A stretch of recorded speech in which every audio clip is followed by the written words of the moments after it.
Rendez-vous avec Bruno Retailleau. Je voulais vous parler aujourd'hui des élections américaines. Tout semble indiquer que Joe Biden sera le prochain président des États-Unis. À l'issue d'une campagne qui, il faut bien le dire, a été rocambolesque, beaucoup, chez nous, dans les médias ou au sein de la classe politique, affichent leur satisfaction de voir Donald Trump battu, quand d'autres, moins nombreux c'est vrai, éprouvent une certaine déception.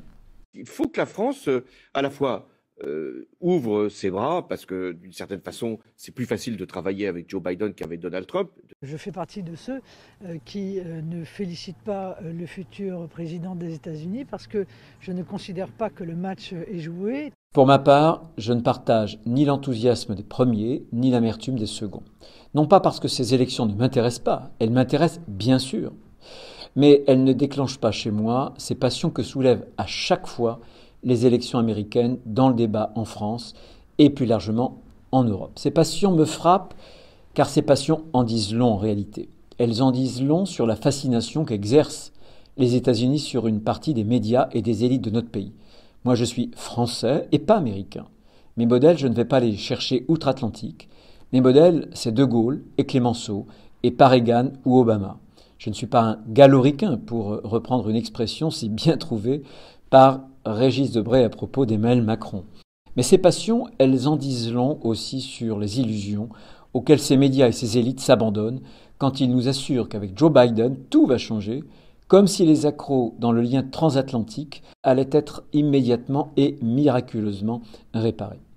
Je le souhaiterais, naturellement, car ce lien forgé dans des combats communs, ce lien j'y tiens, nous y tenons. Mais il faut regarder les choses en face, rien n'est moins sûr. Rien n'est moins sûr car au lendemain de l'élection de Joe Biden, le monde est exactement le même qu'avec Donald Trump, avec les mêmes rapports de force économiques, avec les mêmes bouleversements géostratégiques et avec les mêmes défis pour l'Amérique qui mène une bataille pour préserver à la fois son unité et son leadership mondial.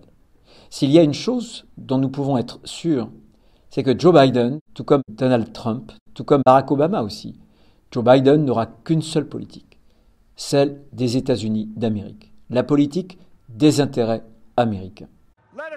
Soyons la nation qu'il nous revient d'être, une nation unie, renforcée, élevée, les États-Unis d'Amérique. Mesdames et messieurs, pour l'Amérique, il n'est rien jamais, jamais dont nous ne sommes pas capables. Des intérêts américains qui, nous le savons bien, sont depuis un certain nombre d'années déjà de plus en plus divergents par rapport aux intérêts européens, et en particulier par rapport aux intérêts français. Il va nous falloir être fermes avec les Américains. Fermes pour deux entreprises qui sont trop souvent la cible de sanctions américaines illégales et illégitimes.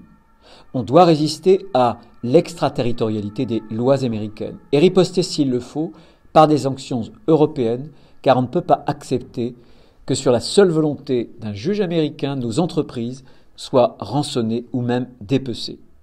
Ferme aussi face aux GAFAM, dont on connaît la proximité avec l'État profond, avec l'administration américaine. Je le dis depuis plusieurs mois, le combat pour la souveraineté numérique, c'est un combat vital.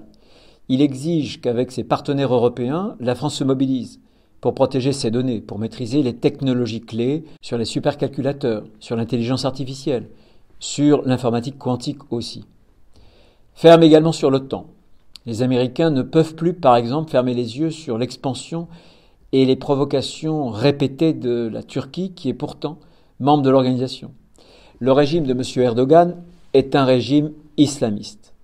Et je crois que les Américains seraient bien inspirés de relire Samuel Huntington, vous savez, Le choc des civilisations, trop longtemps caricaturé pour qu'ils réalisent, ces Américains, que ce qui se joue en Méditerranée et en Europe avec l'islam politique va déterminer aussi le destin de l'Occident dans son ensemble. Enfin, nous devons être fermes aussi avec les Américains sur l'écologie.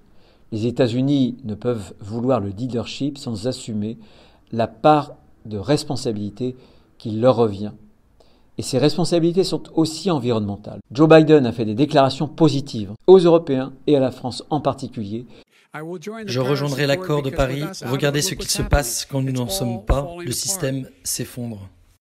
Alors bien sûr, ces élections américaines ont aussi montré que les États-Unis traversent une profonde crise intérieure. Une crise dans laquelle deux Amériques se font face. Si les États-Unis ne sont pas la France, cette crise est aussi, d'une certaine manière, bien que différente, la nôtre. Car cette fracture américaine épouse en réalité les brisures de la fracture française. C'est la fracture entre les gagnants et les perdants de la mondialisation, la fracture entre ceux qui sont de partout et ceux qui sont de quelque part, pour reprendre les mots du Britannique David Goodhart. C'est en définitive la fracture entre les élites et les peuples, des élites qui souvent, trop souvent, restent désespérément insensibles aux angoisses et aux souffrances des gens d'en bas. Que ces souffrances soient économiques ou qu'elles soient culturelles. Car cette peur de devenir étranger chez soi, comme dirait mon ami québécois Mathieu Bock-Côté, cette peur étreint tous les peuples occidentaux, sans exception. C'est un mal qui ronge l'Occident dans son ensemble. Et ne nous y trompons pas, la défaite de Donald Trump ne fera pas disparaître ce mal. Car il n'en était pas la cause, il en était simplement le symptôme. Ce mal qui nous ronge des deux côtés de l'Atlantique, il faudra bien pourtant que les Européens et les Américains le soignent. Et si nous ne voulons pas voir s'évanouir la démocratie libérale, évidemment, bien sûr, nous devons le faire chacun à notre manière, en fonction de nos histoires, de nos cultures, dans le respect de chaque souveraineté et de chaque nation. Mais nous pouvons aussi le faire ensemble, Européens et Américains, en affirmant sur la scène mondiale des exigences communes, des exigences de régulation, de protection, de civilisation aussi. Au fond, peut-être y a-t-il dans cette crise existentielle qui frappe l'Occident la possibilité de refonder notre relation avec les États-Unis sur de nouvelles bases, des bases plus solides, plus franches aussi.